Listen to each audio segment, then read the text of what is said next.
नमस्कार। आज हम बात करेंगे संथाल ट्राइब के बारे में। संथाल जनजाति भारत की प्रमुख जनजातियों में से एक है। संथाल जनजाति भारत के झारखंड राज्य में निवास करती है। झारखंड राज्य का जो पठारी छोटा नागपुर का पठारी भाग है, उस क्षेत्र में संथाल जनजाति के लोग निवास करते हैं। संथाल जनजाति के लोग अधिकांशतः कृषि कार्य करते हैं, जबकि कुछ लोग लोहे व कोयले की खदानों में मजदूरी भी करते हैं। अब हम बात करते हैं संथाल जनजाति के निवास क्षेत्र की। संथाल जनजाति के निवास क्षेत्र की बात करें तो संथाल जनजाति भारत के झारखंड राज्य में निवास करती है। झारखंड राज्य का जो छोटा नागपुर का पठारी क्षेत्र है, उसमें अधिकांश संथाल जनजाति के लोग निवास करते हैं। झारखंड राज्य में जो संथाल परगना है, पलामू, रांची, हजारीबाग जनपद, इन क्षेत्रों में संथाल जनजाति के लोगों की संख्या अधिक देखने को मिलती है। इसके अलावा संथाल जनजाति के लोग पश्चिमी बंगाल में वीरभूमि और उड़ीसा में कटक के क्षेत्रों में भी निवास करते हैं। संथाल जनजाति जिस क्षेत्र में निवास करती है, उस क्षेत्र की जलवायु की बात करें तो वह क्षेत्र उष्णकटिबंधीय मानसूनी जलवायु के अंतर्गत आता है, जिसमें कि ग्रीष्मकाल में औसत तापमान 40 डिग्री सेल्सियस तक, जबकि शीत ऋतु में तापमान 10 डिग्री सेल्सियस तक रहता है। वहीं बात करें वर्षा की तो संथाल जनजाति के निवास क्षेत्र में औसत वार्षिक वर्षा 170 से लेकर 180 सेंटीमीटर तक होती है। संथाल जनजाति के लोग पठारी व वनीय क्षेत्रों में निवास करते हैं।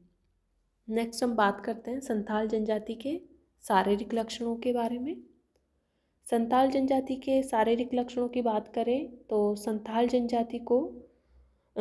जनजाति के जो त्वचा का रंग होता है वो काला होता है और शरीर का कद होता है वो औसत कद वाला होता है, और इनकी नाक चौड़ी होती है और सिर गोल होता है। संथाल जनजाति को भारत की मूल प्रजाति द्रविड़ प्रजाति से संबंधित माना गया है, यानी संथाल जनजाति को द्रविड़ प्रजाति से संबंधित माना गया है, और इनकी शारीरिक बनावट दक्षिणी पूर्वी एशिया के आदिवासियों से मेल खाती है। नेक्स्ट हम बात करते हैं संथाल जनजाति की अर्थव्यवस्था के बारे में। संथाल जनजाति के लोगों का मुख्य कार्य कृषि कार्य है, या इनका मुख्य व्यवसाय कृषि है। इसके अतिरिक्त ये लोग पशुपालन, आखेट कार्य, मजदूरी कार्य आदि भी करते हैं। संथाल जनजाति के लोगों की जीविका का मुख्य आधार कृषि है। कृषि के अंतर्गत ये लोग धान, मक्का, ज्वार आदि की कृषि करते हैं, और इनके द्वारा जो कृषि की जाती है वो जीवन निर्वाह कृषि की जाती है, यानी इनके द्वारा जो कृषि उत्पाद होता है वो केवल इनकी जीवन निर्वाह के लिए ही पर्याप्त होता है, न कि उस कृषि उत्पाद को बेचा जाता है। कृषि कार्य के अतिरिक्त ये लोग पशुपालन भी करते हैं, और पास में इन संथाल जनजाति के लोग समीप ही जो लोहे की और कोयले की खदान होती है उसमें मजदूरी कार्य भी करते हैं, जबकि कुछ संथाल जनजाति के लोग दार्जिलिंग और असम के चाय बागानों में भी मजदूरी कार्य करते हैं। नेक्स्ट हम बात करते हैं संथाल जनजाति के भोजन के बारे में। संथाल जनजाति का जो मुख्य भोजन है वो चावल और मक्का है। इसके अतिरिक्त ये लोग ज्वार, बाजरा आदि का भी प्रयोग अपने भोजन के अंतर्गत करते हैं।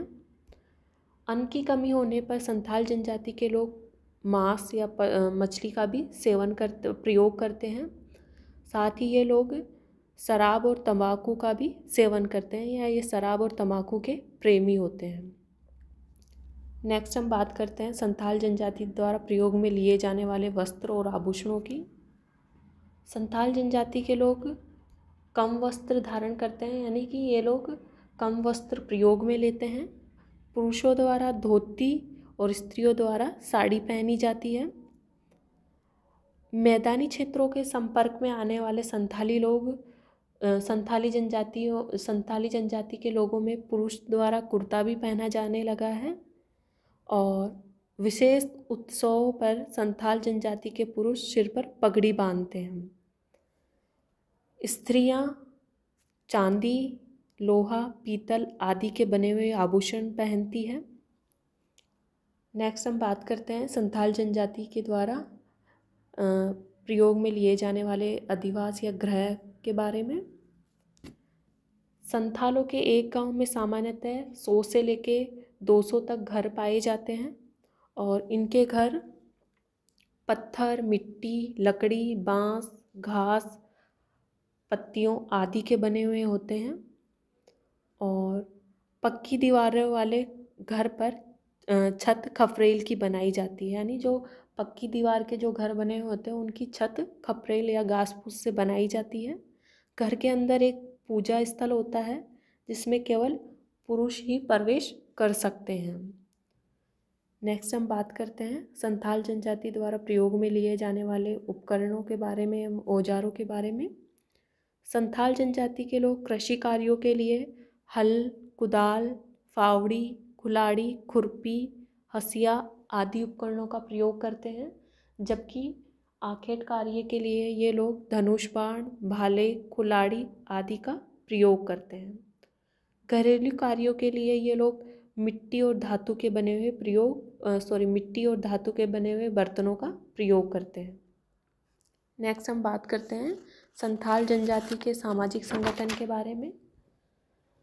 संथाल जनजाति के अंतर्गत पंचायती व्यवस्था पाई जाती है और प्रत्येक गांव में एक मुखिया होता है जिसे कि सभी ग्रामवासियों पर साधारण राजनीतिक अधिकार प्राप्त होते हैं। यानी जो प्रत्येक गांव का एक मुखिया होता है, उस मुखिया को सभी ग्रामवासियों पर साधारण राजनीतिक अधिकार प्राप्त होते हैं। बड़े गांवों में ग्राम पंचायत होती है जिससे कि गांव के जो ग्रामीण विवाद होते हैं उसे निपटाने का अधिकार प्राप्त होता है। यानी जो बड़ी गांव होते हैं उसमें ग्राम पंचायत होती है और उस ग्राम पंचायत को गांव के जो विवाद होते हैं उन्हें निपटाने का अधिकार होता है। संथाल जनजाति के लोग एक गोत्र या वंश के सभी ग्रामवासी सामाजिक कार्यों में सामूहिक रूप से भाग लेते हैं। यानी जो संथाल जनजाति के लोग होते हैं वो एक गोत्र या एक वंश के सभी ग्रामवासी सामाजिक कार्य, सामूहिक कार्यों में एक साथ भाग लेते हैं तथा एक दूसरे की सहायता के लिए सदैव तैयार रहते हैं। शिकार कार्य, गृह निर्माण कार्य, उत्सव आदि ये लोग मिलजुल कर करते हैं, मिलजुल कर कार्य करते हैं इन सब में। और संथाल जनजाति के लोग समान गोत्र में विवाह नहीं करते हैं। यानी संथाल जनजाति के लोग समान गोत्र में विवाह नहीं करते हैं। संथाल जनजाति के लोग प्रकृति पूजक होते हैं। यानी ये प्रकृति की पूजा करते हैं, ये किसी विशेष धर्म को नहीं मानते हैं और इनके जो प्रमुख देवता है उनका नाम है मारन बरू। यानी मारन बरू संथाल जनजाति के लोगों का प्रमुख देवता होता है और मारन बरू की मूर्ति बनाकर संथाल लोग गांव के माझी थान में पेड़ के नीचे स्थापित करवाते हैं। यानी जो संथाल जनजाति के लोग होते हैं वो मारन बरू देवता की मूर्ति बनवाकर माझी थान यानी देव स्थान में पेड़ के नीचे स्थापित करवाते हैं। संथाल जनजाति के लोग गाय को पूज्य मानते हैं और शोराम नामक त्योहार पर ये गाय की पूजा करते हैं। यानी संथाल जनजाति में शोराम नामक त्यौहार मनाया जाता है जिसमें कि ये इस त्यौहार पर गाय की पूजा करते हैं। और संथाल जनजाति में हिंदुओं की भांति मृतकों को जलाते हैं और कर्मकांड भी करते हैं। आज के वीडियो में हमने बात की संथाल जनजाति के बारे में। तो आज के वीडियो में इतना ही। Thank you.